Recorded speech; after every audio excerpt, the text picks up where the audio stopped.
county by county. I'm cycling through as many places as possible and exploring their relevance to us today.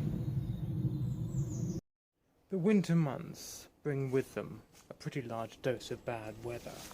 This year we have forecast of snow and rain. On the other hand, it does produce what we regard as a rather pleasant Christmas and New Year. For those who prefer a more active part-times, however, it can be a trifle of a downer. If you frequent high rocks in Royal Tunbridge Wells, for instance, it is indeed noteworthy. It's difficult to imagine, as one stands in these granite sandstone, that the highest rocks were the most remarkable structures that were to be designed against the oncoming onslaught of the Roman invasion in 42 AD, standing as a testament to the perseverance and fortitude of our early ancestors. The fort itself was probably designed and ruled over by Kentish king Caractacus of the Cultivini tribe, a reminder that throughout our history we have defended the country against all foreign designs of empire. However, in examining the basis of this tale, it could be considered prudent to look primarily at the invading forces of the time and their origins. Aulus Plateus was assigned by the then Emperor Claudius Caesar to be instigator of this invasion. He was also given the title of Governor of Britain to accomplish this. Aulus Plateus was a relative of the Emperor Claudius, which consequently gave him a high standing in Roman society.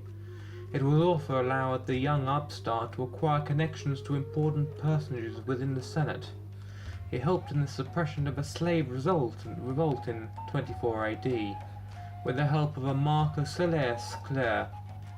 This was very useful as a result of him being made consul and acquiring a reputation for perseverance and bravery.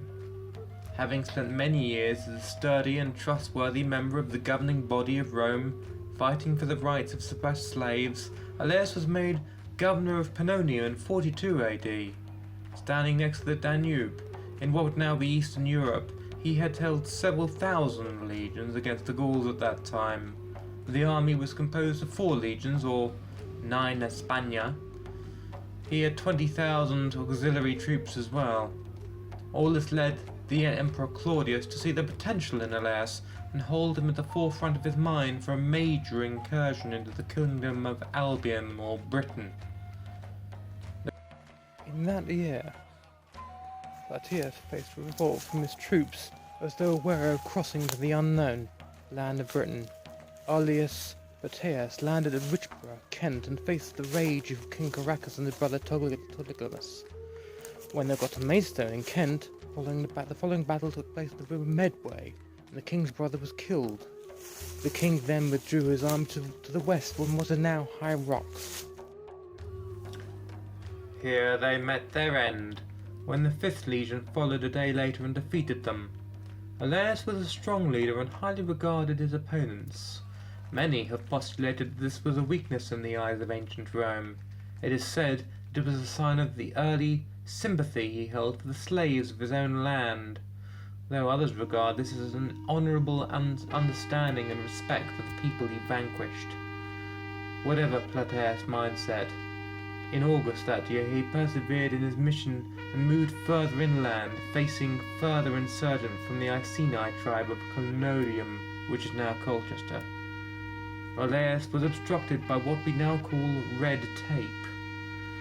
The king there at the time had made an impact with the Roman forces to allow him to continue his rule as long as it was under Roman law. This agreement held true until Aulus received word that the Emperor Claudius had decided to disregard it. The Romans then attacked, and because of this the infamous Queen Boadicea responded with devastating force. Her savagery was also fired by the subsequent rape of her daughters. Aulus was forced to call for reinforcements from Rome at this time, and none other than the Emperor Claudius himself accompanied them. By AD 47 the suppression was complete, and the whole of the south of Britain was conquered and claimed as part of the Roman Empire. It was spring in 47 AD when the celebrated Aulus Plateus returned to Rome, and a great triumph for Avatio awaited him as he marched into the capital. the military might of the Roman Empire was secured.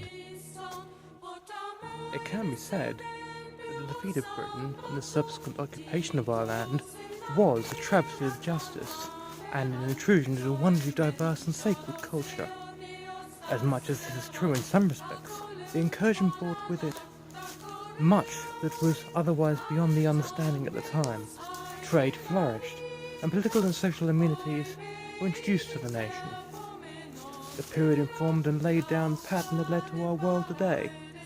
Christianity was introduced, and 300 years later under Emperor Constantine, all this might not have been possible had it not been for those early victories the Roman legion secured in the sandstone outcrops of high rocks. As our winter months prolong and may get colder, it's slightly comforting to know that within our very earth under our feet, holding some of the keys to the changing course of our nation. Next on County Climbs, I'll be looking at the fractures that occurred within the British class structure as modernism progressed, showing how that resulted in the formation of so many new tertiary industries, changing the state of our countryside as a result, including Wadhurst Castle.